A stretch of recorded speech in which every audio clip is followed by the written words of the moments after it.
You guys, today I'm going to be doing my review for the new Bad Boys LA show that's on Zeus. Before we start off this review though, I do just want to say throughout this review I'm going to be giving my honest opinions throughout the episode. So if you feel like I'm being biased, I probably am, because like everybody else who watched the show, I have an opinion as well. So with that being said, let's just get right into this review. The show started off at the promo shoot and then it started to show all of the guys individually. First up, it's Carry-On. His father is Kirk Franklin and it seems like he doesn't follow the path of his father, and I think he's clearly either gay or bisexual. It hasn't really come out yet, but he seems to be cool and I do like his spirit. In the house, he really wasn't doing too much on the first episode and he definitely kept to himself, so I did like that about him. Next, we get Anthony, and I wasn't really sure because the pictures that Zeus were putting up was definitely not who we got in the house or on the screen, so I kind of felt like he was a little bit of a catfish. But I have a little bit more to say about him later on. But next we see Curtis, and I actually really liked Curtis throughout this episode. He seems to be really fun and goofy, so I'm excited to see somebody who's not trying to be the baddest, but somebody who's kind of just there to have fun. Next we get Dylan, and I'm just gonna be honest, I really don't like him. It sounds like he's had years of experience watching BGC, yet walked away with nothing from it because he looked like a scared puppy later on. But we'll get there in a minute. But whoever casted him really should be fired because that was just a mess of a choice. Next they show Milan, and Milan is 36 years old. I do remember him from Love and Hip Hop. I think he faked his scenes or something like that he's been accused of. Based off his acting performance this episode, I can see why he didn't do too much TV after Love and Hip Hop. But moving on, we get Mula, and I did like Mula so far. You can tell he's really not about the petty drama. He seems pretty chill, but later we're gonna get another side of him next week's episode. So I'll wait to get my full opinions on Mula. But next we get Darrell, and I really liked his intro. I like his accent, his attitude.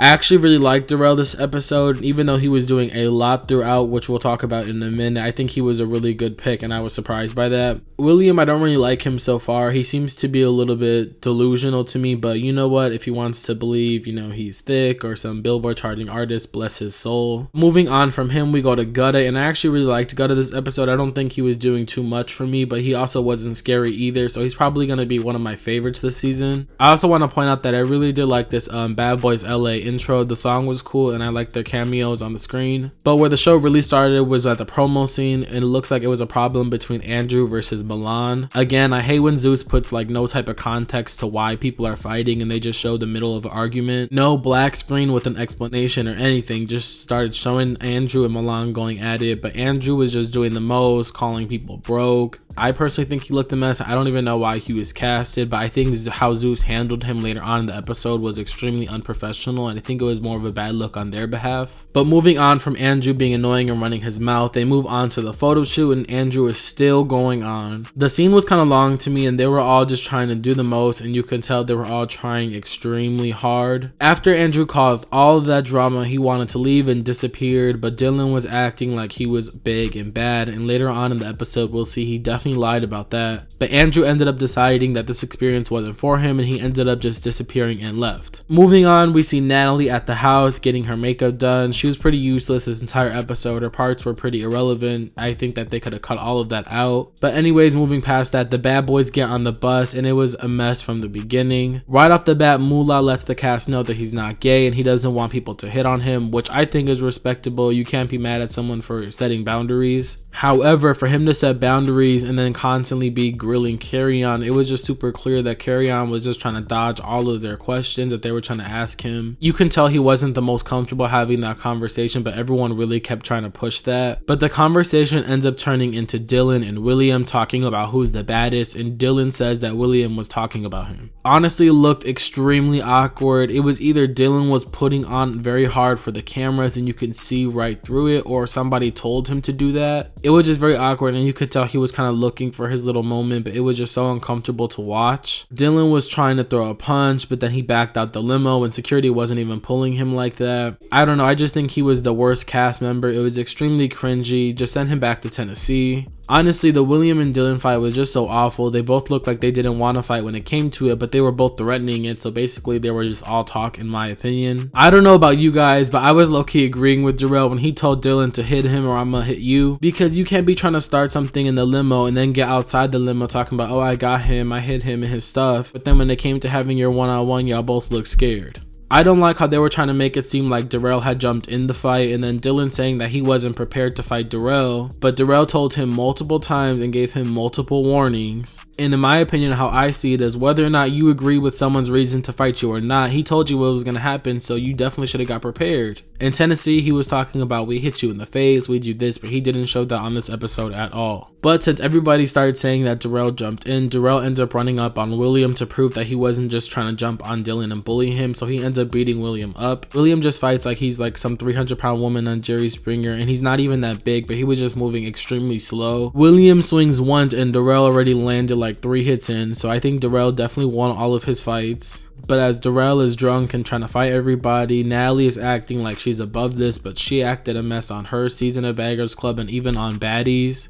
Moving on from that, Milan and Anthony go talk to Darrell about him fighting everybody, and Milan really didn't agree with him, but he didn't seem too upset and was kind of laughing about it. Later on in the episode, I guess Milan was really mad about it, so we'll talk about the Darrell and Milan fight later. Natalie then decides to come out and give the boys a bit of a pep talk, and Darrell had me laughing this entire scene. I think it's fair to say that he was probably my favorite this entire episode, but how Natalie acted as an executive producer talking to the cast about another castmate, calling him out his name on camera was just extremely unprofessional to me. I know a lot of people on Zeus like to throw the word producer and executive producer around, but all of them act so unprofessional. Like, what network really does that? And if most networks ever did do that, that was off camera behind the meeting talk, so this was just a mess that was on camera and showed. But the boys finally walk in the house, and William the Scariest clears things up, and he doesn't want beef with Darrell or Dylan. Moving on from that, Moolah finds a room, and Gutta and Anthony come in, and it seems like Moolah really didn't want the gays in his room. In my personal opinion, you can't really be too mad about if someone doesn't want you in their room or not. That's their space for them to feel comfortable. Maybe he didn't want them in there, so Zeus can't edit it like they were all just chilling in his room, but his energy was definitely off that scene. But moving on from Moolah not wanting the gays in his room, Anthony ends up finding a room, and as he's in the room, Milan walks in it calling it his room. Milan was talking about this is his room because he called it at the bus, which Anthony and Milan are just both so childish to me, especially Milan at his big age. I don't know how old Anthony is, but that is just so childish. Anthony looked like he was trying to recreate some BGC scene, and Milan needs to never claim Chicago again, especially Southside Chicago, because what was he doing in that fight? Was he trying to take Anthony's pants off and like bend him over or something? Like, I don't know. It was just an entire mess. It didn't even look like they were actually fighting for real. But after all of the drama with everybody fighting for the room, Natalie ends up calling the boys downstairs. And honestly, I don't even know why this is a thing or why it was even aired, but Natalie ends up showing Andrew leaving, calling him all types of names. And I'm honestly not too shocked by this because Natalie is extremely unprofessional, and Zeus is even weird for airing that and talking about the cast like that to another castmate. I don't really think that Natalie should be on this show. I think she needs to take more of a step back and just be an executive producer on the side. I don't know, I just felt like a lot of this could have been cut and made into an actual show and less of a vlog. And at the end, I'm going to talk specifically about kind of what I would have done to change the episode a little bit and make it more of a show, but we'll get to that later. But after Natalie finishes talking about the Andrew leaving situation, Milan calls out Darrell and he throws a drink on him. And it looks like Milan had got beat up from what I seen, but we'll get the rest of that fight in next week's episode. Milan threw a drink and then didn't do anything after and just stood there. I just felt like he had all those muscles for nothing, because how is Darrell bodying you? Milan is a very big cast letdown as well, in my opinion, with Dylan. He's like 40 years old. He needs to go sit down and rest his knees. I know they're tired, and no, it's not because his age. Next week, however, it looks like it's going to be the gays versus the straights. Moolah versus Kirk Franklin's son, and it kind of looks like Kirk Franklin's son and Curtis start to go at it a little bit. Also, from what I've seen, it looks like Curtis is going to be fighting Milan, and Anthony jumps in a little bit. Hopefully, they don't drag the first night into all of next week's episode, because that would just be really annoying. But as far as just this episode goes and cast members who are my favorite, just on what I've seen this episode, it would have to be Darrell, Curtis, and Gutta. Everybody else was just a no for me. I really dislike Dylan the most, followed by William and Milan. Even though I strongly dislike Milan, I guess I can kind of see how he would get casted, but William and Dylan were just a big no for me. And if it sounds like I'm being a little bit negative about the show or the cast or the network, I kind of am. I did pay my $4.99, so I feel like I'm allowed to state what I like and didn't like about it.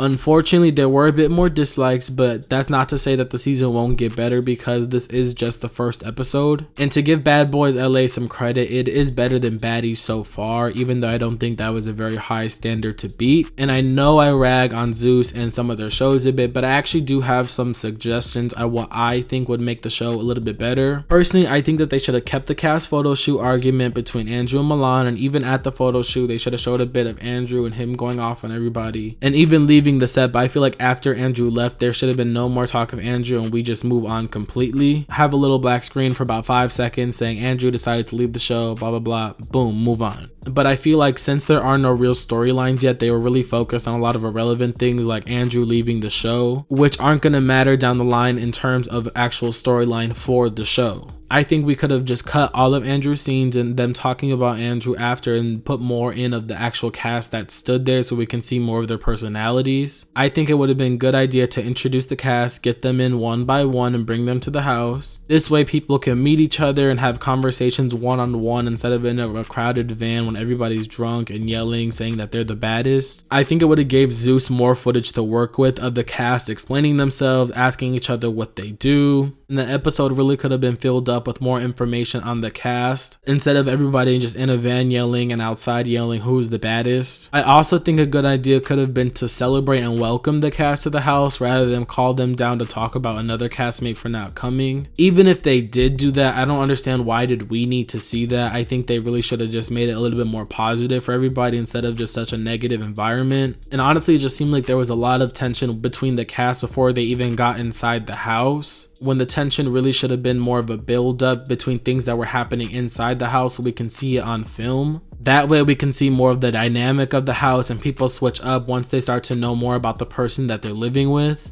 But let me know down below how you guys felt about the Bad Boys LA episode 1. Tell me who's your guys' favorite. Also tell me who's your least favorite and what was your favorite moment from the episode. Thank you guys so much for watching. See you in the next one. Bye.